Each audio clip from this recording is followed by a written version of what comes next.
परिश्रम करने में ही भला है। प्रस्तुत कहानी रोचक कथा नमक पुस्तक से संकलित किया गया है। रामभज एक निर्धन किसान था। वह भगवान विष्णु की पूजा बहुत लगन से किया करता था।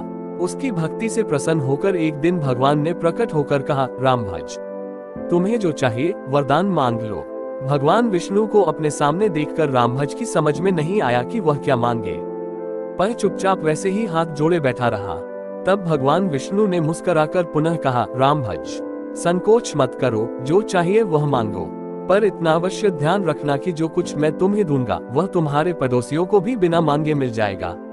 रामभज ने हिम्मत की, फिर हाथ जोड़कर प्रार्थना की, हे भगवान, मेरे लिए इससे अधिक सौभाग्य की बात और क्या होगी कि जो मैं चाहूं वह मुझे मिल जाए।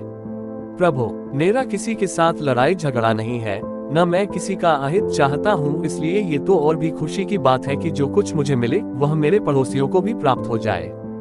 रामभज की प्रार्थना सुनकर भगवान विष्णु बहुत प्रसन्न हुए और बोले, तुम बड़े नेक हो रामभज, अब तुम्हें जो चाहिए वरदान मांग लो। रामभज फिर सोच में पड़ गया। उसके मुख से वरदान मांगने के नाम पर कुछ भी न निकला। भगवान विष्णु बोले, वरदान मांगने के लिए अपनी पत्नी से सलाह कर लो। ठीक है प्रभु, रामभज ने तुरंत उत्तर दिया, मैं पत्नी से पूछ कर ही मांगूंगा। इसके लिए मुझे कल तक का समय दे दीजिए। क्यों नहीं, तुम कल तक अपना निर्णय कर लो। ये कहकर भगवान अंतर्धान हो गए। रामभज सारा दिन काम में लगा रहा। रात को खाने से निपटकर उसने पत्नी से भगवान विष्णु के वरदान के विषय में कहा। दोनों काफी देर तक सोचते रहे कि क्या वरदान मांगा जाए। प्रातः वे एक निर्णय पर पहुंच गए।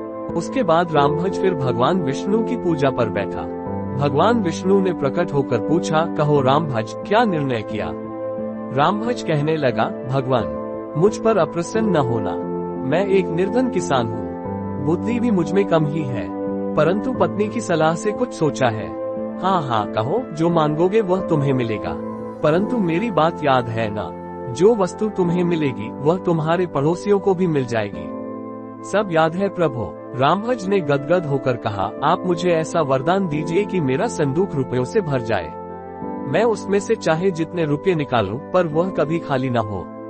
बस मेरी यही इच्छा है। मुस्कुराते हुए भगवान विष्णु बोले, रामभज, तुम रुपयों के चक्कर में कब से पड़ गए। तुम तो कभी भी धन के लोभी नहीं थे। रामभज ने विनती की, नहीं भगवान, मुझे यही वरदान चाहिए। अच्छा, जैसी तुम्हारी इच्छा, कहकर भगवान अंतर्धान हो गए। रामभज पूजा पाठ से उठकर सीधा अपनी कोठरी में गया। उसने संदूक खोलकर देखा तो वह रुपयों से भरा हुआ था। ये देखकर वह और उसकी पत्नी बहुत प्रसन्न हुए। दूसरे दिन रामभज ने अपनी थैली रुपयों से भरी और अच्छे कपड़े खरीदने के लिए बाजार की ओर चल दिया। राह में जितने भी लोग मिले वे सब बहुत प्रसन्न थे। तभी उसे भगवान विष्णु के वरदान की शर्त याद आ गई कि उस अकेले को वरदान थोड़े ही प्राप्त हुआ है। गांव वालों को प्रसन्न देखकर उसी भी बहुत प्रसन्नता हुई। रामभज एक कपड़े की दुकान पर पहुंचा। बोला, अच्छी से अच्छी साड़ियां निकाल कर दिखाइए।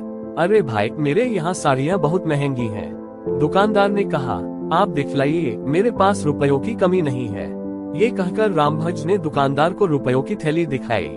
अरे भाई, इन रुपयों की अब कोई कीमत नहीं रही, ये तो सबके पास भरे पड़े हैं। दुकानदार ने कहा, फिर क्या चाहते हो। रामभज ने पूछा, अनाज। दुकानदार ने कहा। ये सुनकर रामभज कई दुकानों पर फिरा। सब ने कपड़ों के बदले में गेहूं, दाल, चावल आदि मांगे। रुपयों की किसी को आवश्यकता नहीं रह गई थी। रामभज खाली हाथ घर लौट आया। उसके बाद जब भी वह कोई चीज खरीदने जाता तो उसके सामने यही कठिनाई आती। सब रुपये लेने से इनकार कर देते। धीरे धीरे उसके पास अनाज था, वह दूसरी वस्तुओं के बदले देने में समाप्त हो गया। रामभज ने फिर भगवान विष्णु का ध्यान किया और बोला, आपने यह वरदान देकर मेरे साथ अन्याय किया है, अब मैं क्या करूं। रामभज की प्रार्थना सुनकर भगवान विष्णु प्रकट होकर बोले, भाई, मैंने तुम्हारे साथ कोई अन्याय नहीं किया है, ये मुसीबत तुमने स्वयं बुलवाई है। भगवान, अब हम क्या करें। इस प्रकार तो मैं और मेरे परिवार के लोग शीघ्र ही भूखे मर जाएंगे। रामभज गिड़गिड़ाया, तो फिर वरदान को वापस ले लूं। भगवान विष्णु ने मुस्कुराकर पूछा। रामभज बोला, प्रभु, अपना वरदान वापस ले लीजिए, मुझे नहीं चाहिए यह वरदान। मैं तो सदा की तरह अपने परिश्रम पर पेट पालना चाहता हूँ। भगवान विष्णु हंसते हुए बोले, यही ठीक बात है रामभज, तुम भी परिश्रम करके जियो और दूसरे लोग भी परिश्रम करके जीवित रहें। इसी में तुम सबका भला है। ये कहकर भगवान विष्णु अंतर्धान हो गए। रामभज अपनी पहली स्थिति में आ गया। तो यहाँ अपने हाथ जगन्नाथ की कहावत सिद्ध होती है कि दरअसल जीवन का वास्तविक आनंद परिश्रम करके जीने में ही है।